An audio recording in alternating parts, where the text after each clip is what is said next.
if you ever do momentarily slip into some sort of mystical experience, you become aware of this tremendous gamesmanship going on. And you see it as sort of continuous with all sorts of cosmic games that are going on, of creatures eating other creatures up, and the creatures that get eaten, of course, transform themselves into the creatures that eat them, and then in turn eat other creatures. And you see the whole hide-and-seek game going on, and then you realize very clearly that the state of development that you are in now is no better and no worse than anybody else's state. Because it's like space again. Which planet is in, or which star is in the best position? Well, it's all equal. They're all in the middle. Any one can be considered as the center one. Any point on a sphere is the center of the surface of the sphere. So, in the same way, everybody, in all his behavior, whatever he's doing, whether we call him from a certain point of view sick, or whether we call him healthy, whether we call him good or bad, neurotic, normal, psychotic, sane, all the manifestations are just like the leaves on the trees. And in each being in a unique way is, as Christians would say, manifesting the will of God.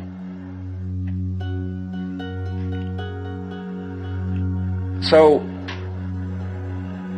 there really, from that point of view, you see, there is nothing to do to attain Buddhahood. Nothing at all.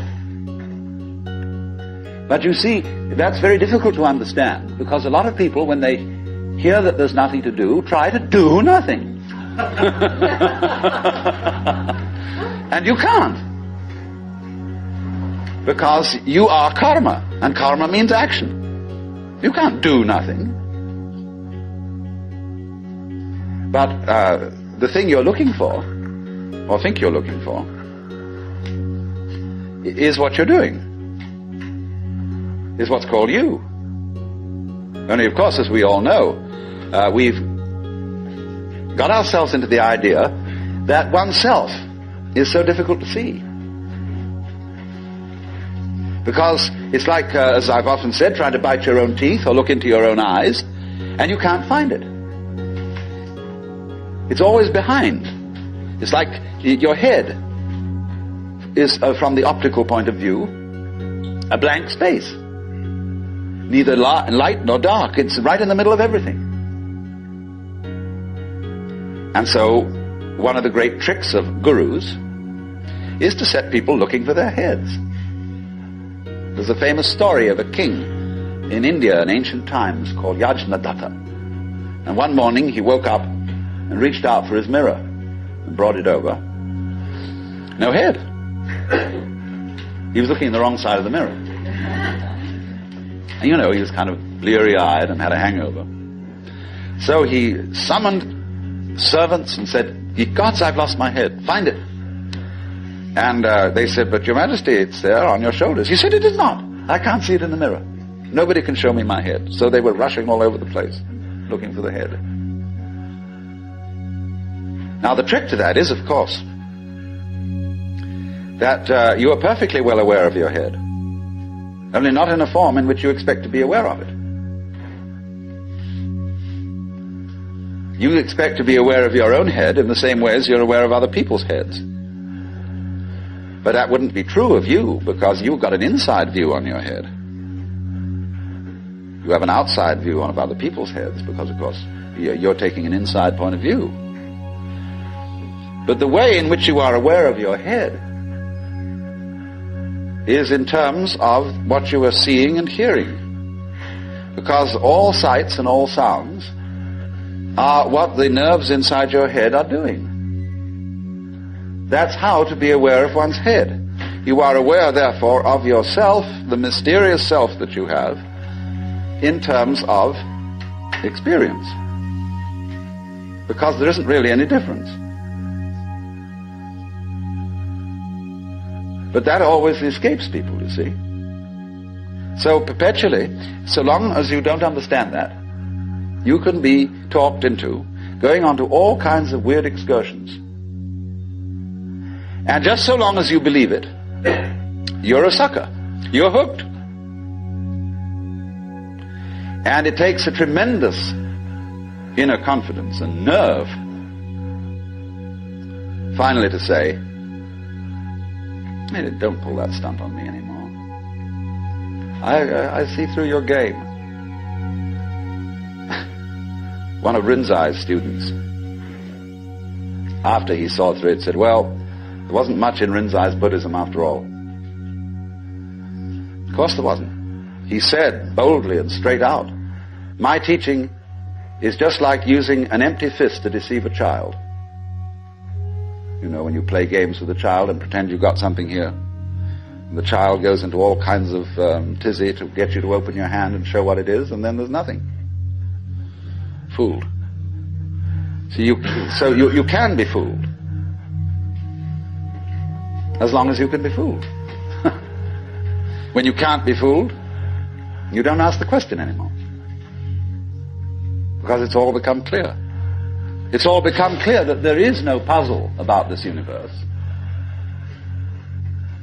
What makes you think there are puzzles about this universe? Very simple reason. You're trying to explain it. There are several meanings of explanation. There's really one basic meaning. But first of all, to be able to translate what is happening into terms of words or numbers. In other words, to describe. But a real explanation is not just a description. It's a description which enables us to control what we are describing. But didn't we see in the last session that to control the world is not really what we want to do?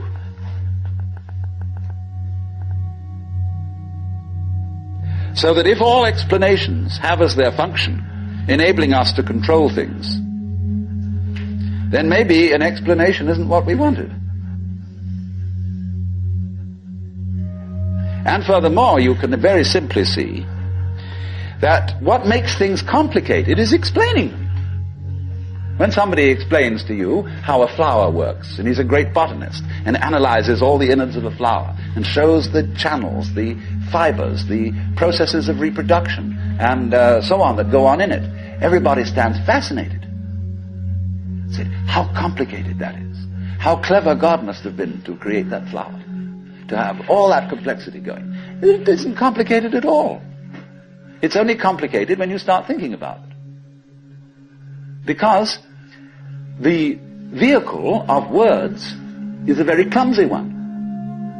And when you try to talk about the processes of nature, what is complicated is not the processes of nature, but trying to put them into words.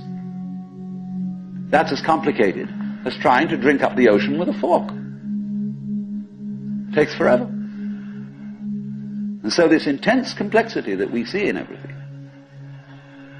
is created by our attempt to analyze it all.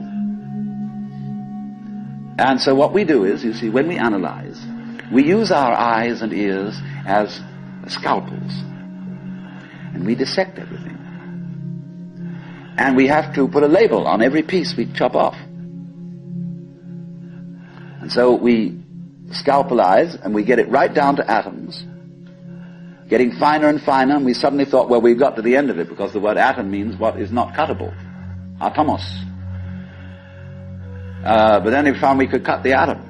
And lo and behold, big fleas had little fleas upon their backs to bite them. And it goes on forever.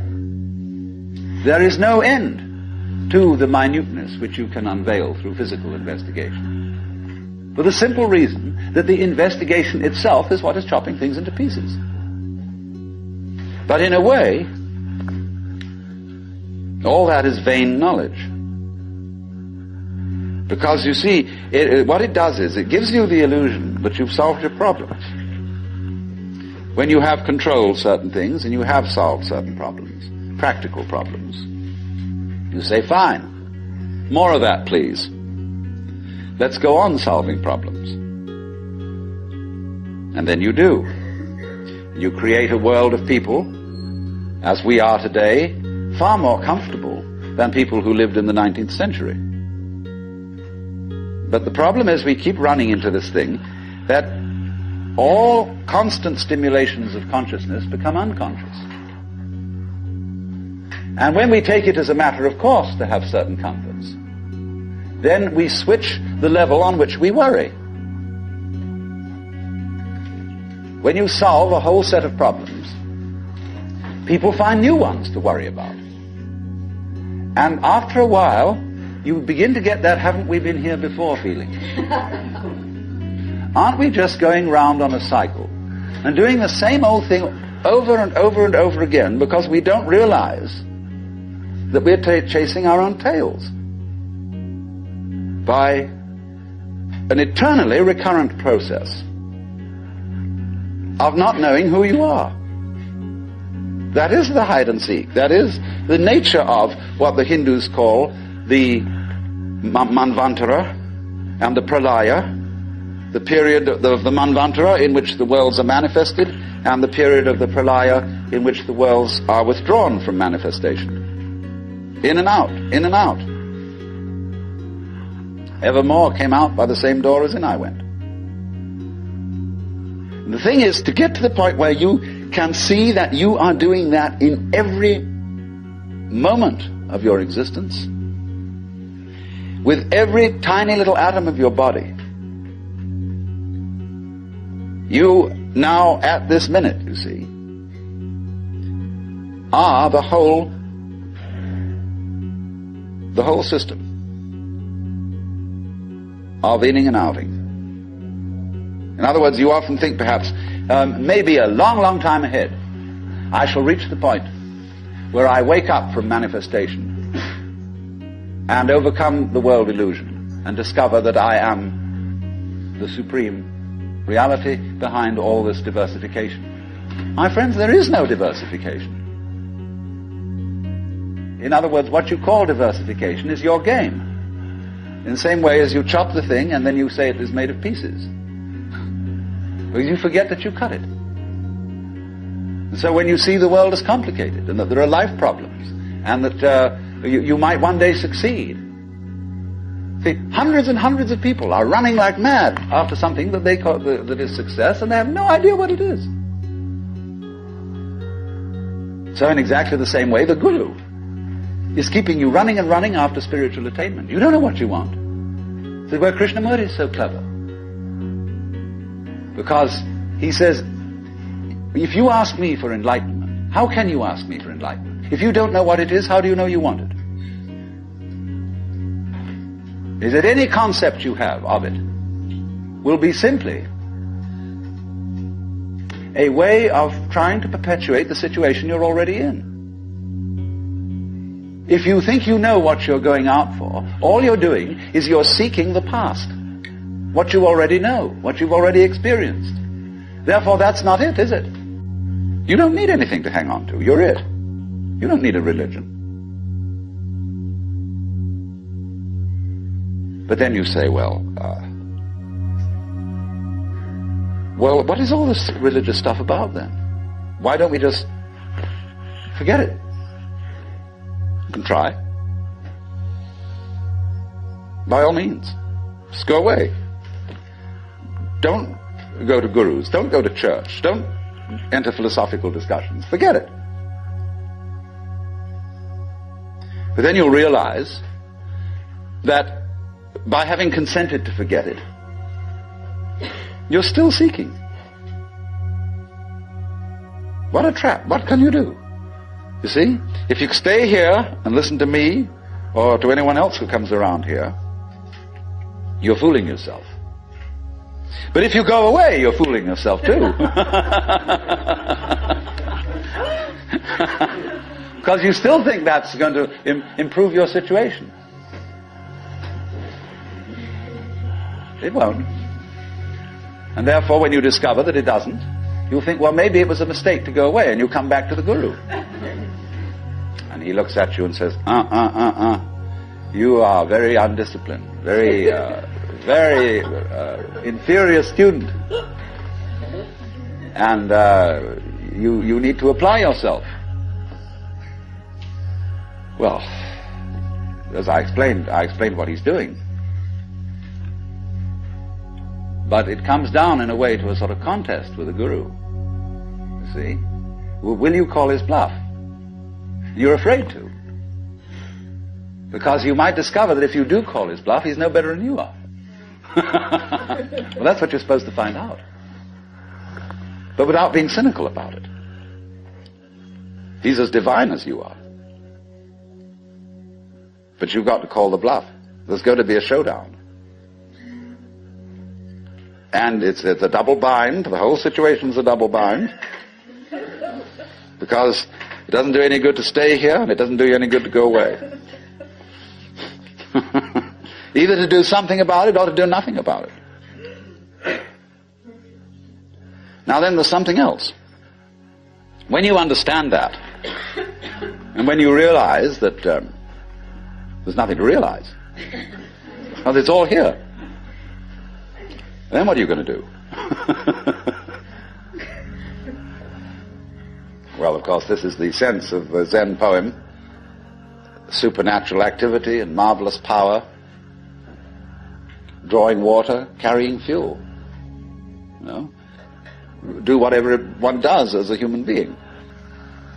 Because life, as one looks at it, you see, is in fact a celebration of itself. When you look out at night at the stars and you really wonder, good God, what is all that about? Well, it's a firework display. And it's celebrating High Holy Day. It's whoopee. And the whole world is whoopee. It's a kind of exuberance. And therefore the proper function of religion is digging this. It's not seeking. It's not seeking anything, but is, in a way, thanksgiving. That's why, of course, the Christians were right in calling the Mass the Eucharist, the thanksgiving. Only they had such a complicated way of thinking about it that nobody could understand it. So there, in religion, all religious exercises, whether they are meditative or whether they are ritualistic, are whoopee. They are not something you do in order to attain anything. They are like art forms, like dancing. They are expressive of attainment, of the attainless attainment. Dogen said, you can't sit and meditate unless you're already a Buddha. In which case, why meditate? Well, meditation is just the way a Buddha sits. And he called this sitting just to sit, not to attain enlightenment. Because the minute you do that, you see, you're not meditating.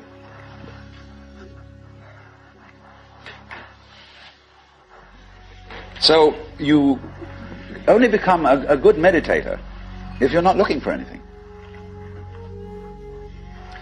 And therefore, you realize what a great thing it is to be able to sit. And what a great thing it is not to dissect the world with your analytical intellect.